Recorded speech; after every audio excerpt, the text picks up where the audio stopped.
আপনার দেখে যদি আরো মানুষের উপকার 4-5 দিন হলে বিয়েছে ওরা দেখে আপনি নিলে পায়খানা করতে পারছে না মানে একটু এই গলার মুখ একটু খুলে গেছে আপনি একটু আগে 4-5 দিন হলো হ্যাঁ 4 দিন হচ্ছে তা এখন খাওয়া দাওয়া বেশি খাচ্ছে না আর ওই যে আপনার এলে না খালি শুল পাচ্ছে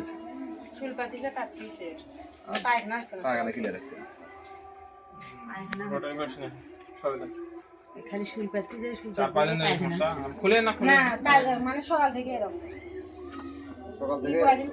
কদিন খাইলে কিন্তু সকাল থেকে না না আপনার সকাল থেকে না 5 দিন হলো মানে কাটতেছে কিন্তু পায়খানা হয় না পায়খানা আজকে দেখা সকাল থেকে আজকে থেকে হচ্ছে না ওই পায়খানা রাস্তায় খুলে গেছে একটু হ্যাঁ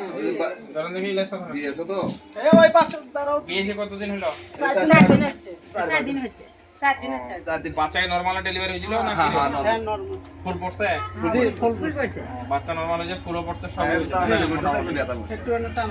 এখন হচ্ছে আপনার জ্বরে সমস্যা ফাটছিল যেটা না হলো তো? সেটা হলো যে পায়খানা একদমই করে না পায়খানা সকালে করতেছে না ও কবি সারা সে ও ঘুমেন তো জাম হয়ে আছে যে শুল পাতি যে শুল পাতি পায়খানা কি আছে খাওয়াইছিলেন ভাত না ভাত না, কিচ্ছু দেয়নি। বিয়েছে কাঁচা না আর এই কি খাওয়াইছিলেন ওগুলা দিছি খায়নি কে কিন্তু ফল খাই খাইছে হইলে আজকে দিছে এই খাওয়াইলে খাওয়াইছিলেন তাই না ওগুলা দিছি খায়নি কিন্তু ফল খাইছে ছিল নাকি বা ইউরিয়া না, না। দিয়েছে বলে খাইনি তো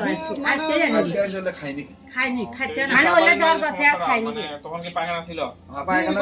এই কদিন করছে ই কয়দিন করছে আজকেও করছে কিন্তু সকাল থেকে সকালে এটি বার করছে সকালটা আর করেনি কে। কিন্তু পেশাব করতেছে পেশাব করতেছে পায়খানা করতেছে না খালি কিন্তু এখন ওই খালি শুল পাতি যে পায়খানা আসছে খালি শুল পাতিছে আর কাটতিছে 4-5 দিন ধরে কোনো লক্ষণ ছিল না না কিন্তু কাল থেকে একটু খাওয়া হালকা খাইছে কিন্তু দুপুর পর্যন্ত ভালোই খাইছিল হালকা হালকা সেন্দ একটু খাওয়া দাও করে বলেন মুখের মধ্যে দেওয়া আমরা এই যে এগুলো পাতা পাতা দুধে দিলাম তাক খায়। দেন দেখি যাক আপনার কথা শুনে যেটা মনে হলো আর কি পেটেরই সমস্যা জাম হয় চাপ দিলে চাপে যাচ্ছে পায়খানা করতে পায়খানা করতেছে খালি শুল আর পাতিছে শুল পাতিতে পায়খানা আসছে ফুল করতেছে এটা কি ওষুধপত্র কি খাওয়াইছিলেন মানে